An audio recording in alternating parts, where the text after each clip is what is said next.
NDA கூட்டணியில நீங்க என்ன நினைக்கிறீங்க? திரு நயினார் நாகேந்திரன் கேளுங்க. ஏன்னா நாங்கள் 24 மாண்புமிகு மோடி அவர்கள் 3வது முறையாக பிரதமராக வந்தால்தான் நாட்டின் பாதுகாப்பிற்கும் நாட்டின் வளர்ச்சிக்கும் இந்தியா ஒரு சிறந்த வல்லரசு நாடாக ஆவதற்கும் அவர் பிரைம் மினிஸ்டரா வரணுங்கிற ஒரே நோக்கத்தோட நாங்க அன்கண்டிஷனலா அவர்களுக்கு ஆதரவு அளித்த வேண்டியிருக்கு. இன்றைக்கு நீங்க கேட்கிற கேள்விக்கு திரு நயினார் நாகேந்திரன் அவர்கள் பதிலளித்தால் எங்களுக்கும் நன்றாக இருக்கும் என்று நினைக்கிறேன்.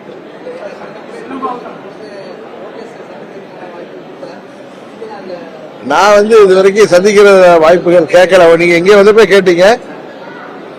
நான் அப்படி சந்திக்கணும்னு நினைச்சா நான் டெல்லியில அவங்கள்ட்ட அப்பாயின்மெண்ட் கேட்டுதான் சந்திப்பேன் தவிர இங்க வருகிற இடத்துல சந்திக்க வேண்டிய ஒரு தேவை இதுவரைக்கும் எனக்கு வரல.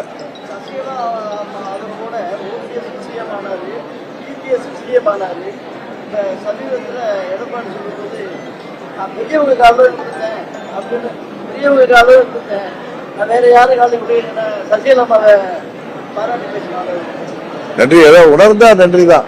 தன்னை பதவியில் அமர்த்தியவர்கள் தன்னை விட பெரியவர் என்று உணர்ந்தால் சரி.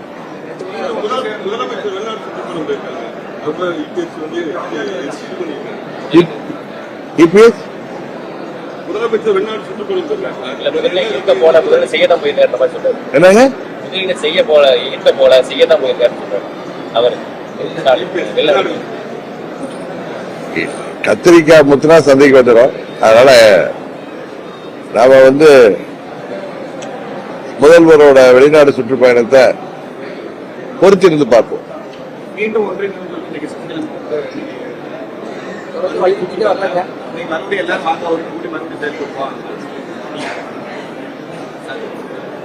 அம்மாவின் தொண்டர்கள் ஓர் அணியில் திரள வேண்டும் என்பதுதான் அம்மா மக்கள் முன்னேற்ற கழகத்திற்கு.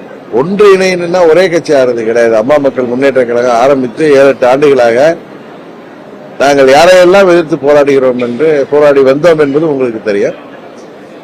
அதனால அம்மாவின் தொண்டர்கள் ஓரணியில் திரள வேண்டும் என்பது எங்களது நிலைப்பாடு. அதை பொறுத்திருந்து பார்ப்போம்.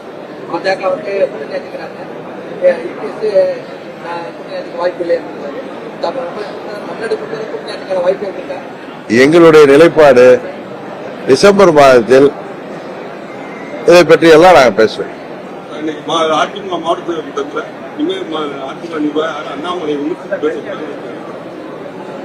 தெரியவில்லை. திரு அண்ணாமலை அவர்கள் சிறந்த ஒரு அரசியல் தலைவராக பாரதிய ஜனதா கட்சியின் மாநில தலைவராக பணியாற்றியவர். எனது நல்ல நண்பர் அவர்.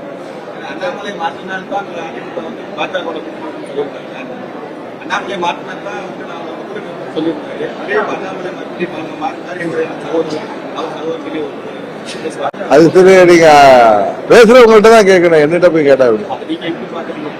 நான் இண்டிபெண்டா பேச முடியும். நாங்கள் அம்மா மக்கள் முன்னேற்ற கழகம் அம்மாவின் தொண்டர்களால் இயக்கப்படுகின்ற இயக்கம். ஆனா அவர் ஒரு தேசிய கட்சியின் மாநில தலைவராக இருந்தவர். அதனால அவருக்கு சில கட்டுப்பாடுகள் இருக்கும். அதுதான் உண்மை. அதான் சொன்னார, எனது சொந்த கருத்துங்கிறத தாண்டி கட்சியின் கருத்துக்கு நான் கட்டுப்படுவேன்னு சொல்றேன். அதனால அவர் பேசுறது மாறி மாறி பேசுறாருன்னு நீங்க எடுத்துக்கணும்னா அது உங்களுடைய விருப்பம். நான் அப்படி பார்க்கல. அவர் ஒரு தொண்டராக ஒரு கட்சியின் மாநில தலைவராக இருந்தப்ப அவர் ஒரு கருத்தை சொல்றாரு. இன்னைக்கு மேலிடம் சொல்வதற்கு ஏற்ப அவர் ஒரு தொண்டராக அதை ஏற்றுக்கொண்டு அதை வழி சொல்றாரு.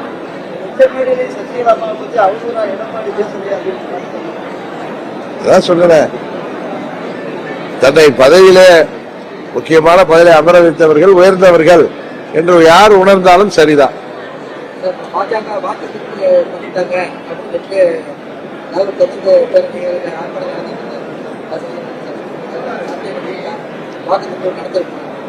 எனக்கு தெரியல. ஆனா சிவகங்கை எம்பி திரு கார்த்திக் சிதம்பரம் அவர்களே இவிஎம்ல எல்லாம் எதுவும் தப்பு நடக்க வாய்ப்பு இல்லைன்னு பேசியிருக்காரு.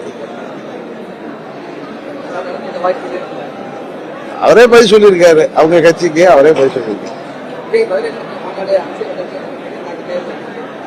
அங்கிருந்து சொன்னது அது ஒரு பெரிய விஷயம்.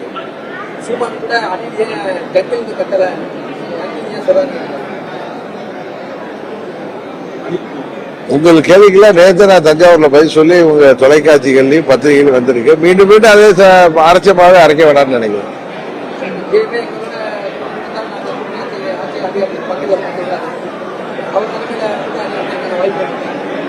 தமிழ்நாட்டில் உறுதியாக இந்த தேர்தலில் 4 அடிகள் வாய்ப்புகள்.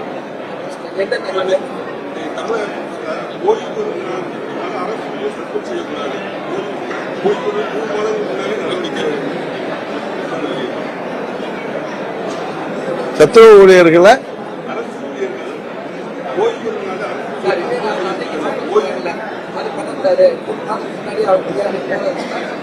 விசாரணை முடிச்சு நடவடிக்கை எடுக்கும். அது சரியான கோரிக்கை தான். அது அரசாங்கம் வரவேற்கிறது.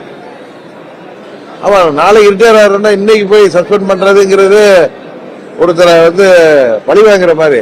அப்படி எது இருந்தா 3 மாதங்களுக்கு முன்பே அவர் மீது எது இருந்தா துறை ரீதியாகவோ இல்ல வேற நடவடிக்கை எடுக்காம கடைசி நிமிடத்தில் செய்யும் பொழுது அவர்களுக்கு எந்தவித முறையீடோ அவங்களுக்கு சட்ட ரீதியான பாதுகாப்போ இல்லாமல் செய்யறது தவறான ஒன்று. அதனால அவருக்கு கோரிக்கை நியாயமானது. அதை அரசாங்கம் நிறைவேற்ற வேண்டும்.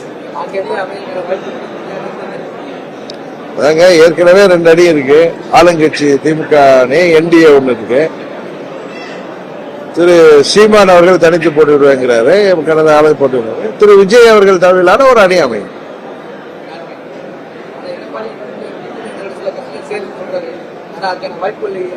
அது நீங்க அவரைதான் கேட்கணும். எந்த கட்சின்னு நீங்க அவரைதான் கேட்கணும். எனக்கு தெரியாது.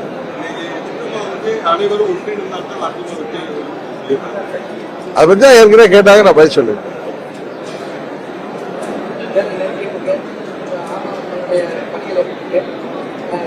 இப்பொழுது நான் தொகுதி வாரியாக கட்சியின் கட்டமைப்பை பலப்படுத்துகின்ற வேலையில் இறங்கியிருக்கோம். அடுத்த கட்டமாக எங்கள் பிரச்சாரங்கள் எல்லாம் நடக்கும்.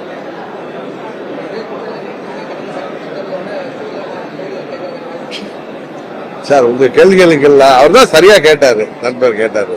அது நயினார் நாகேந்திரன் கேட்கணும் அப்படின்னு நான் சொல்லிட்டேன். அது நான் யூகத்துக்கெல்லாம் பதில் சொல்ல மாட்டேன். பட்சத்தில் அதெல்லாம் கிடையாது. அவர் சரியா கேட்டார் தம்பி வந்த உடனே. அந்த கேள்விக்கு நண்பர் நயினார் நாகேந்திரன் தான் நீங்க கேட்கணும்.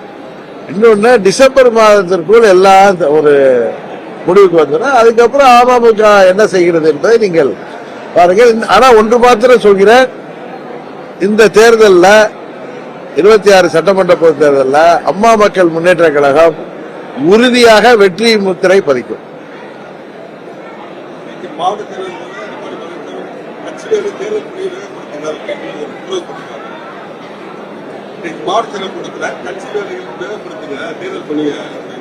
எல்லா கட்சியும் அப்படித்தானே அவங்க நிர்வாகிகளை சந்திக்கிறப்ப கட்சி தேர்தல் 6-7 மாசம் தான் இருக்கு, வேகப்படுத்துறது சொல்றது இயற்கை தானே.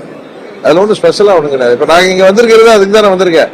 இங்க உள்ள கிளை செயலாளர்கள், கிளை நிர்வாகிகள், பேரூராட்சி நிர்வாகிகள் என அனைத்து நிர்வாகிகளையும் பார்த்து தேர்தலுக்காக அவர்களை பணியை துரிதப்படுத்துவதற்காக வந்திருக்கு.